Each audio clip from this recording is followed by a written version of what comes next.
All right, hey everybody, welcome back to the channel. This is Rob here at Smirking Gun Reviews, and we're here to talk about Doctor Strange for our Road to Avengers Endgame MCU movie series, where we review all the Marvel movies as they were released to the public, and we are up to Doctor Strange, coming like strong off the heels of Captain America: Civil War.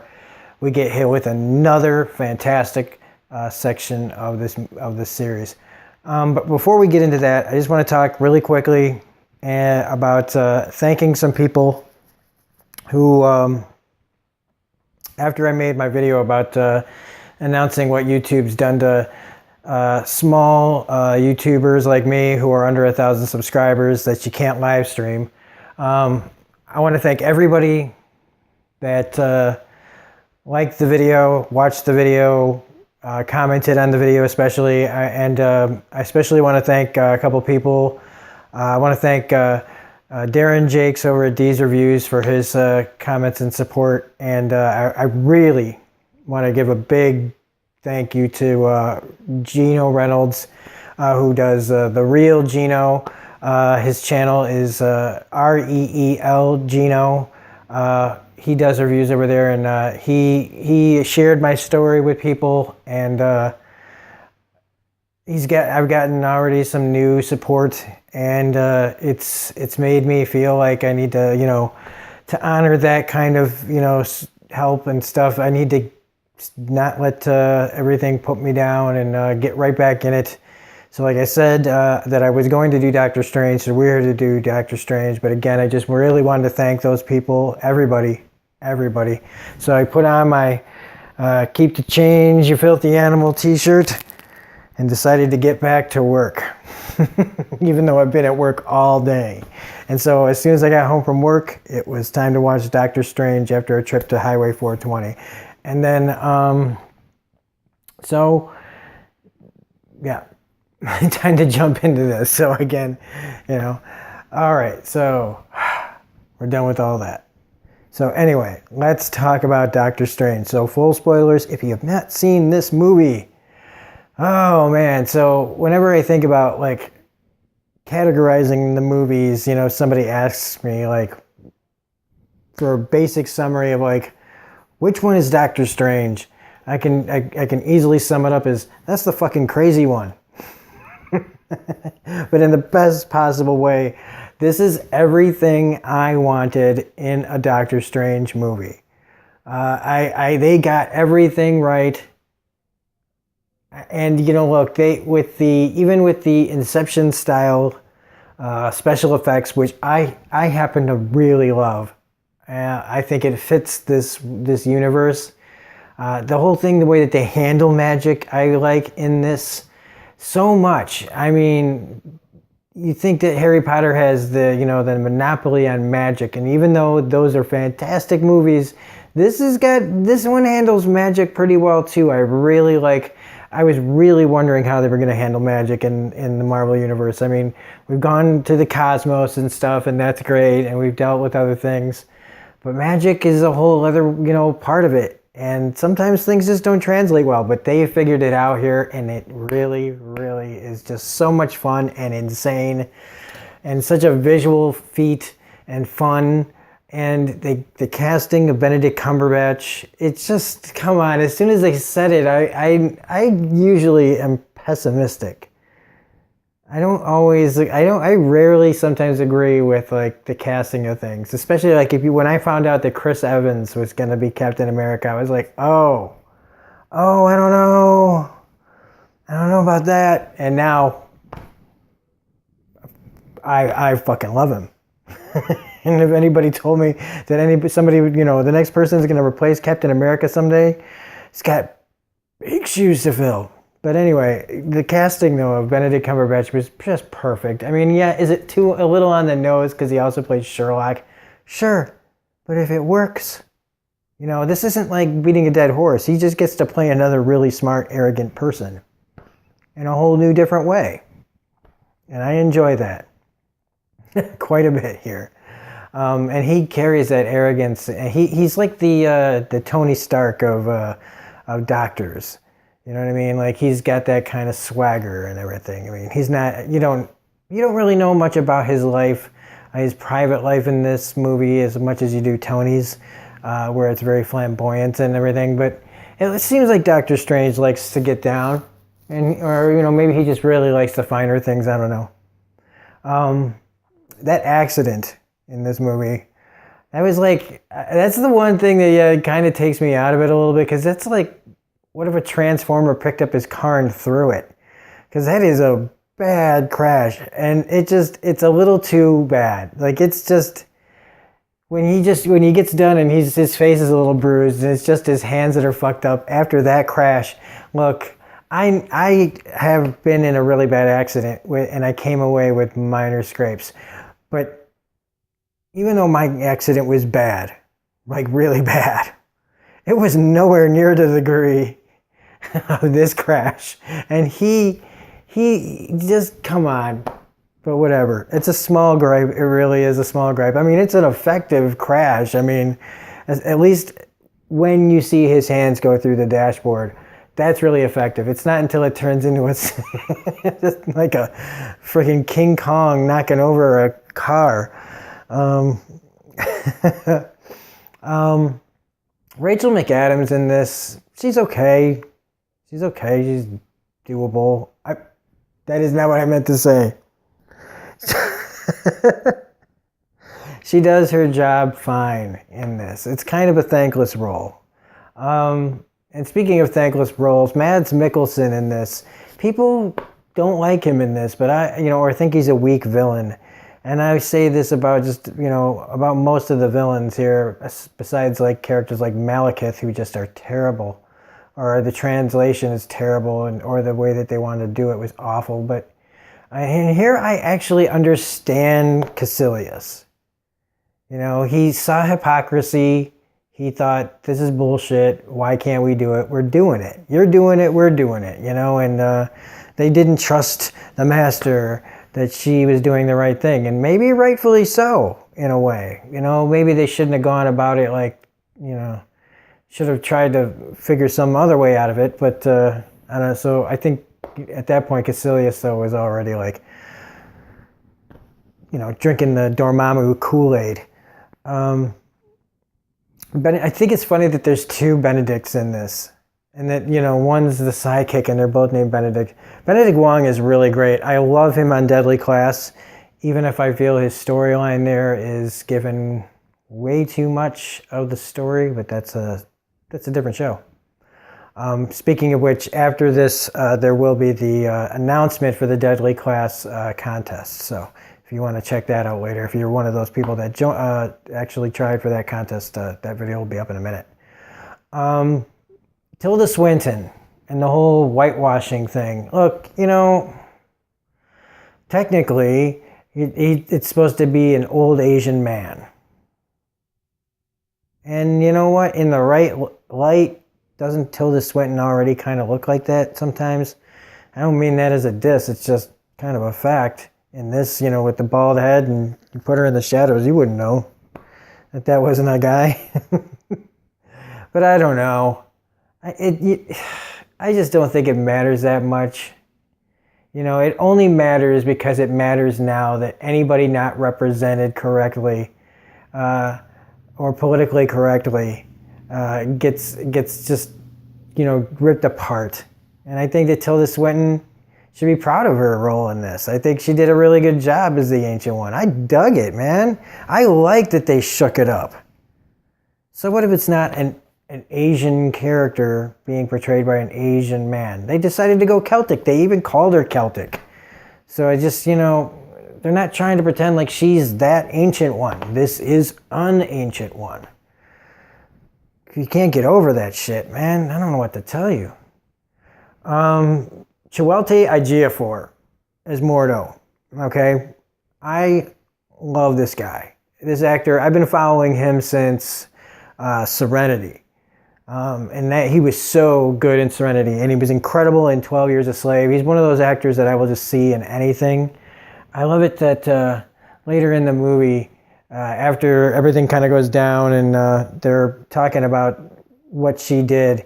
And I just love this line. It's kind of like, it was hard to find, and I thought I had it memorized, but I had to look it up. And it's way down the list of quotes, like all the more popular quotes of this movie. But I just love it how, when he's talking about what she did, are you kidding me? I gotta look this all up again. 1 second. All right, here it is. When they're talking about what she did, and he's like, the bill comes due, don't you see? Her transgressions led the zealots to Dormammu. But this is the line. Caecilius was her fault, and here we are in the consequence of her deception. I love that line. Here we are in the consequence of her deception. I just love that. And then he says, a world on fire. I just love, that's my favorite line, I think, of the whole movie. I like that they play it where even when he's at these crossroads and he does not agree with what they're doing and how they're doing it, that he still knows the right thing to do in the moment and doesn't try to fight Strange or Wong about what needs to be done to reverse this. I like that he lets the fight be done and then make his judgment like, this was it, I'm leaving. Like, at least he left at the appropriate time when things were in the moment put right. The time loop thing is great. All the trippy ass shit is just so much fun. It holds up. It's such a blast to look at, and all the imagination that goes into this movie is just top tier, like grin to grin for me. Like, this is every time I watch it is a feast for my senses. It gives my soul a big old smile. Because Doctor Strange is, to me, like one of the more consistently good comics in years. Like, I don't remember a time when I couldn't pick up a Doctor Strange book and be like, this is good. Like, I love this. I've really been pushing it the last few years, getting more into it. And Doctor Strange is like one of my favorite characters now in the comics that I read. And he's, like I said, consistently, he's got one of the best books out there. Right now, it's kicking ass. I love it so much. And if they can get there in the movies to where they are in the books right now, oh man, we could see some crazy, like Guardians of the Galaxy meets, Doctor Strange type shit. So that's really exciting stuff to read every month. What else do we got here? Man, I know I'm going to skip something. No. I'm going to be kicking myself. But it's just, if I keep just describing every great scene in here, it's just, I don't have the time for that. I mean, I do think that the fight scene inside the Sanctum Sanctorum of New York was really great. I love how that's flipping around and they go flying through into the desert and then spins it and tosses the other guy in like the jungle. And the whole astral plane fight was all really cool because, I mean, the mixture of, the practical effects getting jostled around. I don't know. This is the one that just, out of all of the like origin stories to me, is the most fun. And like I said, like people say, oh, that the villain was weak again. I wanted to swing back around to this. That, this is, there's not as compelling a story because the villain isn't that exciting. And that just made me think of like the very first Harry Potter movie. And it's like, the villain in that is always Voldemort, just about, right? I mean, he's behind everything. But like in that first origin movie, which I really count as like, I think the first two Harry Potter movies are like origin movies. And it wasn't until the third one that I think that they just decided to like, boom, this is the world, and they just throw caution to the wind. But anyway, how much of that movie was dealt with the villain? And seeing as how every movie your villain is Voldemort, it's like the most important thing, like, right? The big threat of the big bad always coming to kill Harry Potter. But how much of that movie was really about the villain and not about world building and character development? Like, this much of the movie was that, and like this much of the movie was like Voldemort shit. I mean, the villains aren't always the most important things in movies. It's what the villains represent and how the hero overcomes the conflicting feelings about whether the bad guy's good or bad or not, or are they right or wrong. You know, that's the important stuff. And if you get a good character out of it, great. And so if you want to say that his character is weak, then they didn't really give him much of a personality, that's fine. But I do think his motivations are solid as far as like what somebody's wanting to do. He's looking for a better way. He thinks he found it. He trusted the wrong guy. And you know, the villains, like everybody's been saying these days a lot. It's weird that suddenly when people talk about villains, the heroes and villains lately, people get around to saying, you know, that nobody thinks they're a villain. It's a popular thing these days, and I don't know if it's the climate we're in that people are finally saying shit like that, but I like it. I'm down with it. Cool. So anyway, that's it. I mean, the post-credit scenes were handled a little bit better here because they both had interesting things going on. One, we've got Thor, the little scene that's in Thor Ragnarok, which got everybody freaking out, you know, that Doctor Strange is going to be in Thor Ragnarok. And that it's, when you got the end product, you found out it wasn't just this little moment. You got a little bit more than that too, which is really, really great and really cool, that connecting Thor to Doctor Strange already and letting us know that Doctor Strange already knows all about the Asgardians and Loki and other shit. So he has made a leap in ability since the credits started to roll. And then you have the very end credit scene with Mordo going after Benjamin Bratt's character, and taking away his magic, taking away his ability then to walk. And then you know that he just thinks there's too many magicians, and that's the end. I really, really dig this movie, and it's high up there for me. It's really high up there for me, and I keep allowing my feelings to change about which is my favorite movies. You know, like every time they up the ante, that usually, a lot of times that becomes my favorite movies. And even though that's not true, like it hasn't, like Infinity War and Endgame are like whole other animals. But as far as like the top 5 like best movies for me, Doctor Strange is in there, I think, because I can't just hold on to like how I feel about Iron Man and just say that's the best one or that's my favorite one just because, I don't know.